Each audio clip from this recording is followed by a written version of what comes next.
You may find the need to remove the front grille for service or preventive maintenance, and if needed, this is easily done. Disconnect the power to the cabinet either at the wall receptacle or the master toggle switch on top of the control box. Disconnect the plugs on the back of the controller, and it's recommended that you note the locations to be sure that they are reinstalled properly. Loosen but do not remove the four Phillips screws on the back side of the grill on the four corners. Carefully lift the grill from the front up and out of the keyhole slots on the right and left front upper end panels and set the grill to the side.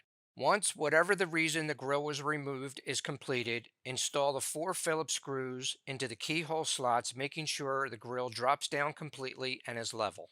It's very important that the four Phillips screws are tightened on the back of the grill ends before power is restored to the cabinet. Reconnect the plugs on the back of the controller, making sure that they are making good connection and pushed tightly into the back of the control. Start the case by either the master toggle switch on the top of the control box or the power cord into the wall receptacle. For additional information, visit our website at www.continentalrefrigerator.com.